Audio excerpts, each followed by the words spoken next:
Haleluya. Shalom jemaat Tuhan. Shalom seluruh anak-anak Tuhan yang dikasihi oleh Tuhan. Senang bisa berjumpa pagi hari ini dalam ibadah kita meskipun melalui online. Bagaimana keadaan saudara semuanya? Bagaimana Anda melewati hari-hari ini?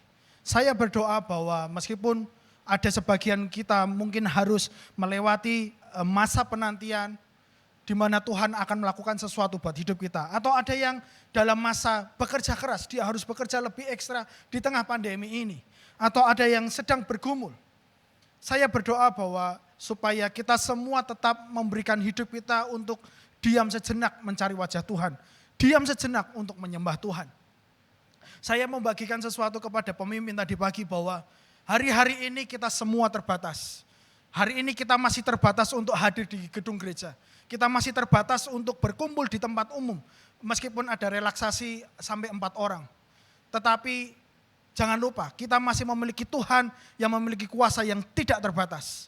Ketidakterbatasan yang kita miliki harus kita serahkan kepada Tuhan dengan kuasa Tuhan yang tidak terbatas itu. Supaya dia bekerja di hati kita, dia tetap bekerja di hidup kita masing-masing. Amin jemaat Tuhan, amin.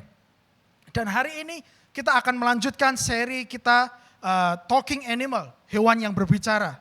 Hari ini kita akan berbicara, kita akan belajar dari seekor hewan yang cukup familiar di antara kita semua, yaitu lembu.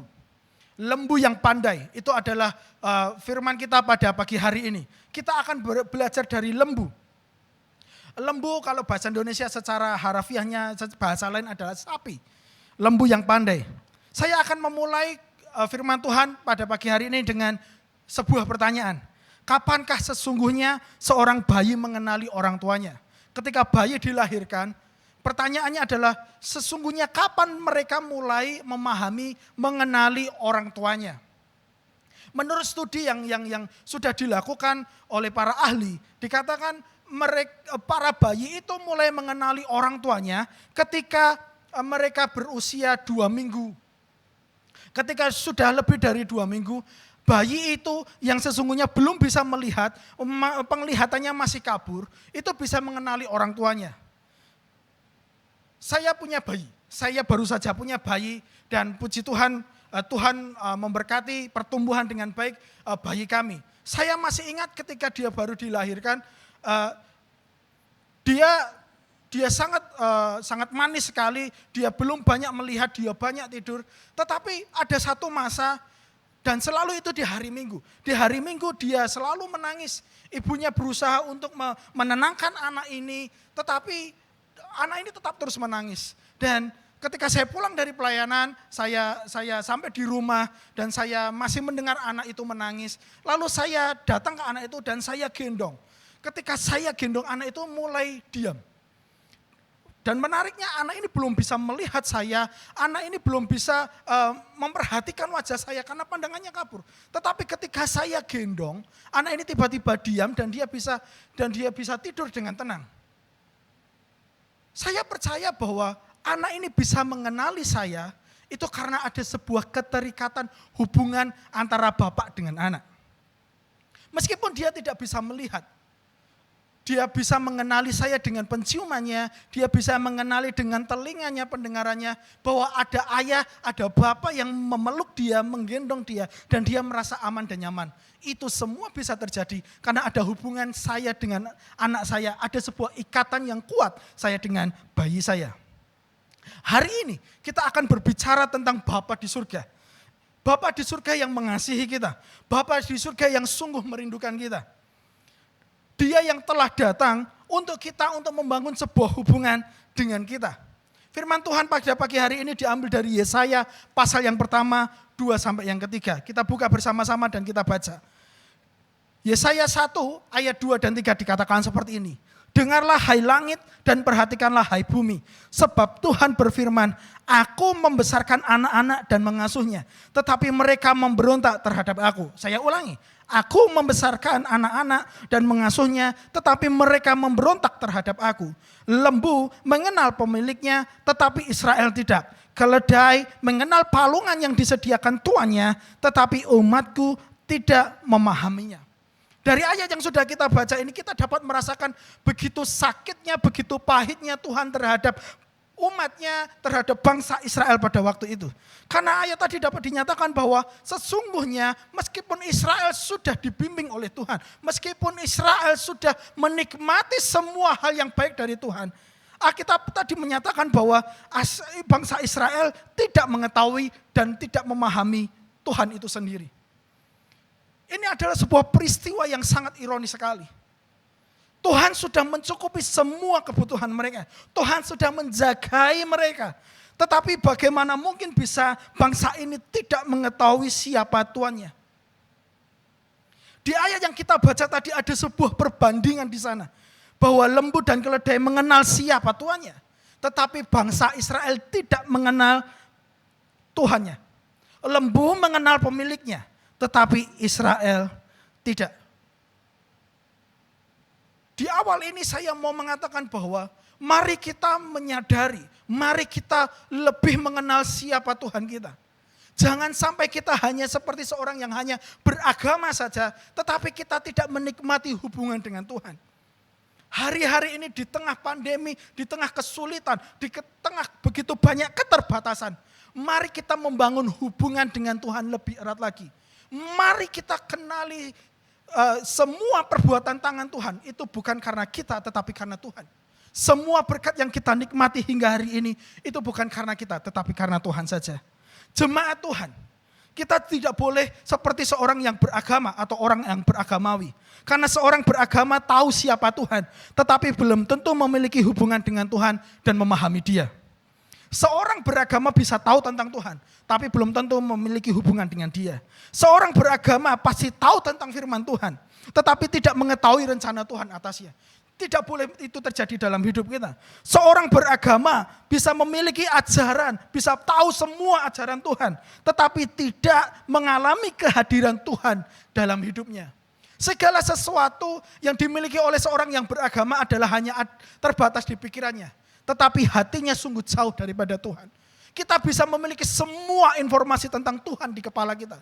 Tetapi di hati kita, kita bisa saja kosong tidak mau mengalami Tuhan. Orang berusaha mencari jarak terjauh di dunia ini. Ada yang berkata bahwa jauh terjauh adalah dari bumi ke Pluto. Bagi saya, bagi beberapa orang yang sudah meneliti, sesungguhnya jarak terjauh di bumi ini adalah dari kepala sampai ke hati. Begitu banyak orang hanya masuk ke kepala tetapi tidak masuk ke hati.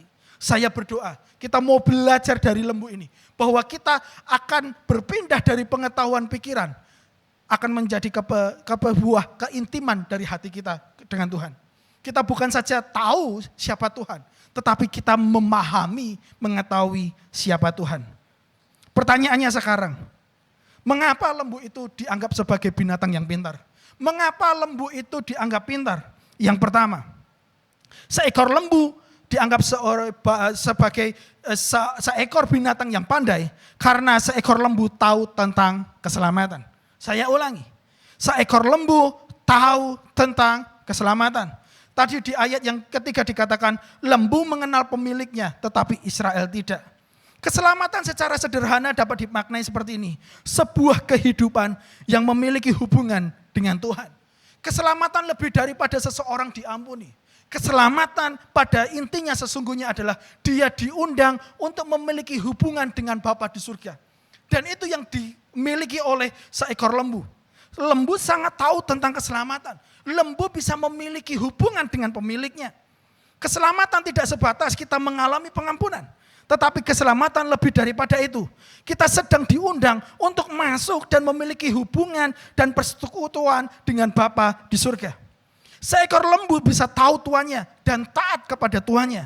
Tetapi bangsa Israel tidak mengetahui bahkan tidak taat kepada Tuhan. Mazmur 14 ayat 1a dikatakan seperti ini. Orang dungu berkata dalam hati, tidak ada Allah. Hari-hari ini begitu banyak informasi yang mengatakan bahwa Tuhan itu tidak ada. Begitu banyak orang yang meragukan keberadaannya Allah. Mereka hanya membatasi dengan sebuah ilmu atau pemikiran logikanya saja. Tetapi kita sebagai orang yang tahu tentang Tuhan, kita yang orang yang pandai, kita mesti menyadari bahwa Allah itu ada. Orang bodoh menolak Tuhan. Orang bodoh menolak Tuhan, tetapi orang yang pandai atau orang yang berhikmat, dia tahu tentang Tuhan. Adalah sebuah kebodohan ketika seseorang menolak Tuhan. Roma 1 ayat 21 sampai 23 dikatakan seperti ini. Sebab sekalipun mereka mengenal Allah, mereka tidak memuliakan Dia sebagai Allah atau mengucap syukur kepadanya. Sebaliknya, pikiran mereka menjadi sia-sia dan hati mereka yang bodoh menjadi gelap. Mereka berbuat seolah-olah mereka penuh hikmat, tetapi mereka telah menjadi bodoh.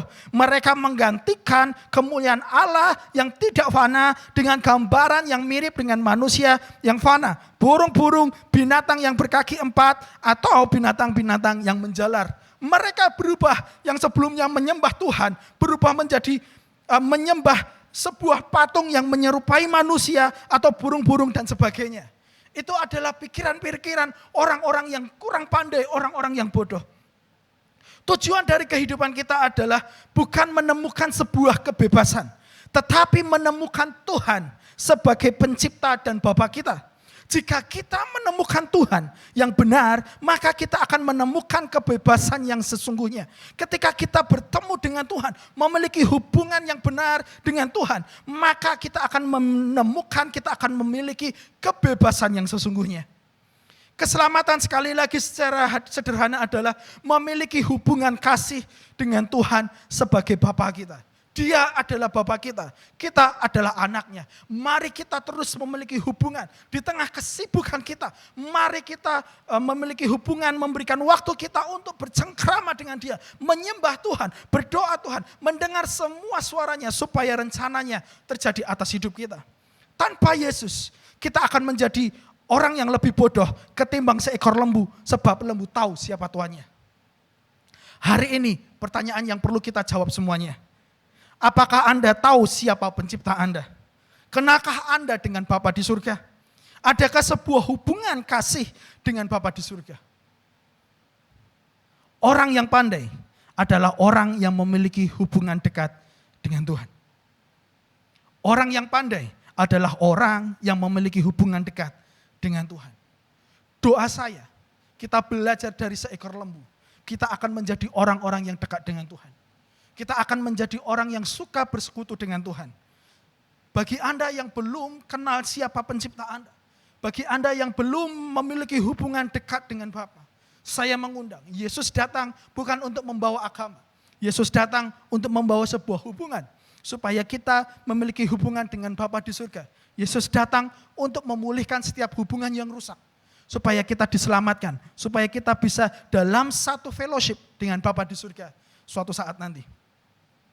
Yang kedua, pelajaran apa yang kita dapat pelajari dari seekor lembu?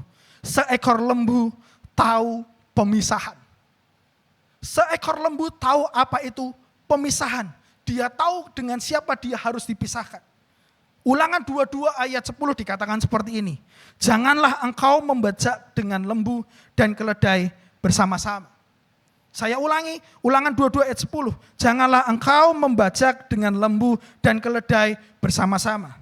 Di ayat ini kita bisa belajar bahwa ada sebuah pesan tentang pemisahan dan penyatuan. Ketika binatang disatukan dari spesies yang berbeda, maka akan ada sebuah hal yang aneh. Mereka tidak bisa berkumpul bersama-sama. Saya ambil contoh sederhana saja. Ketika kita berjalan-jalan ke kebun binatang, pernahkah kita memperhatikan bahwa sesungguhnya mereka tidak disatukan? Mereka hanya dikelompokkan sesuai kelompok-kelompoknya masing-masing. Burung dikelompokkan satu area, binatang buas berkaki 4 di satu area, yang berkaki 2 di satu area.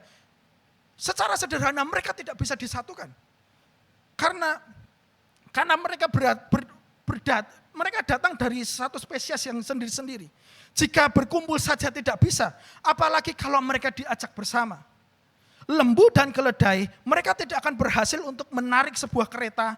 Mereka mesti dipisahkan supaya usaha untuk membajak, supaya usaha menarik kereta itu berhasil. Apa maksudnya? Sama halnya dalam kehidupan kita. Kita perlu untuk melakukan pemisahan diri kita dengan orang lain. Alkitab menyatakan kepada kita bahwa kita membutuhkan bahwa kita harus memiliki pemisahan dengan dunia. Alkitab sudah memisahkan kita dari dunia. Sama hanya dalam kehidupan kita, di mana kita harus memahami tentang sebuah pemisahan. Dengan siapa Anda bersatu? Alkitab jelas memberitahukan kepada kita semua bahwa kita ada di dunia ini, tetapi kita bukan milik dunia. Kita di dunia, namun kita bukan bagian dari dunia ini. Saya baca saja, ada beberapa ayat yang memberitahukannya. Yakobus 4 ayat 4 dikatakan seperti ini. Hai kamu orang-orang yang tidak setia, tidakkah kamu tahu bahwa persahabatan dengan dunia adalah permusuhan dengan Allah? Jadi barang siapa hendak menjadi sahabat dunia, ia menjadikan dirinya musuh Allah. Kita berada di dunia ini, tetapi kita tidak milik dunia ini lagi. Kita tidak menjadi bagian dunia ini lagi. Matius 6 ayat 24 jelas dikatakan, tak seorang pun dapat mengabdi kepada dua tuan. Karena jika demikian, ia akan membenci yang seseorang, dia membenci yang seorang dan mengasihi yang lain, atau ia akan setia kepada yang seorang dan tidak mengindahkan yang lain. Kamu tidak dapat mengabdi kepada Allah dan kepada Mamon. Roma 12 ayat 1 dan 2, karena itu saudara-saudara, demi kemurahan Allah aku menasihatkan kamu, supaya kamu mempersembahkan tubuhmu sebagai persembahan yang hidup, yang kudus dan yang berkenan kepada Allah. Itu adalah ibadahmu yang sejati. Janganlah kamu menjadi serupa dengan dunia ini, tetapi berubahlah oleh pembaharuan budimu, sehingga kamu dapat membedakan manakah kehendak Allah, apa yang baik, yang berkenan kepada Allah, dan yang sempurna. Seseorang yang pandai, dia akan mengkuduskan dirinya untuk Tuhan. Seseorang yang pandai, dia akan mengkhususkan dirinya, tidak mau serupa dengan dunia, demi Bapa di surga. 2 Korintus 6 ayat 14-15 dikatakan seperti ini. Janganlah kamu merupakan pasangan yang tidak seimbang dengan orang-orang yang tak percaya. Sebab persamaan apakah terdapat antara kebenaran dan kedurhakaan? Atau bagaimanakah terang dapat bersatu dengan gelap? Persamaan apakah yang terdapat antara Kristus dan Belial? Apakah bagian bersama orang-orang percaya dengan orang-orang tak percaya? Ayat yang terakhir yang perlu kita pahami bersama, kita tahu bersama. 1 Korintus 15:33, pergaulan yang buruk merusakkan kebiasaan yang baik. Maka dari itu saya mendorong seluruh jemaat Tuhan, anak-anak Tuhan. Mari kita belajar memisahkan diri kita dari sesuatu yang buruk. Karena pergaulan yang buruk merusak kebiasaan yang baik. Kita mesti tahu dengan siapa kita harus bersatu. Ada satu amsal lama yang selalu didengarkan kepada saya ketika saya masih remaja dan saya masih pegang hingga hari ini. Show me your friend, I will show you your future. Dengan siapa Anda bersatu hari-hari ini? Tunjukkan siapa temanmu dan saya akan tunjukkan masa depanmu. Show me your friend, I will show you your future. Ini adalah sebuah amsal yang selalu saya pegang. Saya tidak mau bersahabat dengan sembarang orang. Saya mau bersahabat, mau dekat dengan orang yang sungguh membawa pengaruh baik dalam hidup saya. Pertanyaannya, dengan siapa Anda bersatu hari-hari ini? Ini perlu menjadi PR kita semuanya. Ini perlu menjadi kesadaran kita semua. Dengan siapa kita bersatu hari-hari ini? Keputusan kita untuk berteman dengan siapa? Keputusan kita untuk bersatu dengan siapa? Adalah sebuah keputusan yang penting. Sebuah keputusan yang dapat mempengaruhi seluruh kehidupan kita. Sebuah keputusan yang dapat membawa kebaikan dalam hidup kita. Seseorang yang pandai adalah seseorang yang bersatu dengan orang lain secara berhati-hati. Mari kita perhatikan dengan siapa kita bersatu hari-hari ini. Kita tidak boleh hanya asal bersatu dengan yang lain. Karena mau tidak mau, secara sadar tidak sadar, orang itu akan membawa dampak yang tidak baik dalam hidup kita. Orang yang pandai adalah orang yang memisahkan diri dari dunia. Poin yang terakhir, seekor lembu tahu tentang melayani. Kita buka bersama di Amsal 14 ayat 4. Dari terjemahan bahasa Indonesia sehari-hari dikatakan seperti ini. Tanpa lembu hasil ladang tak ada. Dengan kekuatan lembu panen akan berlimpah. Saya ulangi, tanpa lembu hasil ladang tidak ada. Hasil di ladang tak ada. Dengan kekuatan lembu panen akan berlimpah.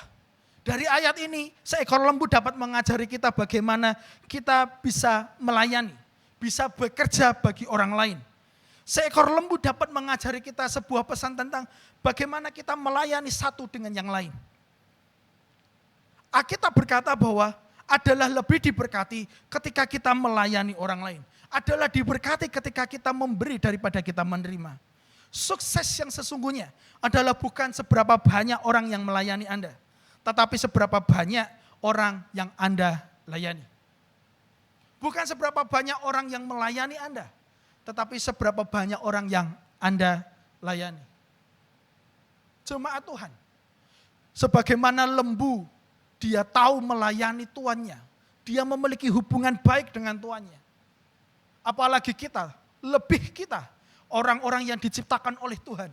Orang-orang yang menjadi anak Tuhan. Mari kita melayani Tuhan lebih lagi. Mari kita melayani Tuhan kita. Saya mengundang bagi kita semua jemaat yang belum melayani. Kami memberikan kesempatan yang seluas-luasnya bagi Anda yang mau melayani. Sebagaimana lembu melayani. Kita mau belajar dari sana. Maka dari itu mari kita memberikan diri kita melayani orang lain. Karena sukacita terbesar yang dapat kita miliki adalah ketika orang lain bisa terberkati dari pelayanan kita. Supaya orang bisa terberkati maka kita mesti melayani dia. Markus 10 ayat 45 dikatakan seperti ini.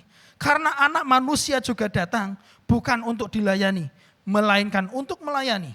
Dan untuk memberikan nyawanya menjadi tebusan bagi banyak orang. Pertanyaan yang perlu kita jawab bersama-sama. Siapa yang Anda layani hari-hari ini? Sudahkah kita melayani? Jika kita belum melayani, mari kita mulai belajar melayani. Mungkin engkau tidak punya pengalaman. Pak, saya pun tidak punya pengalaman, saya takut melayani. Jangan takut. Biarlah ketika engkau melayani, Tuhan akan memberikan engkau kedewasaan. Engkau akan bertumbuh dalam pelayanan. Dan banyak orang akan diberkati dari pelayananmu. Seekor lembu tahu tentang melayani. Hari ini ada 3 prinsip, ada 3 hikmat yang dapat kita pelajari dari seekor lembu. Orang yang pandai adalah orang yang dekat dengan Tuhannya. Orang yang pandai adalah orang yang memisahkan dirinya dari dunia. Dan orang yang pandai adalah orang yang melayani orang lain. Saya berdoa kita semua menjadi anak-anak Tuhan yang pandai. Sebagaimana lembu pandai, maka kita juga harus lebih pandai daripada seekor lembu. Kita mesti dekat dengan Tuhan kita. Kita mesti mau memisahkan diri kita dari dunia. Kita mesti mau melayani orang lain. Karena itu yang Tuhan mau dari hidup kita.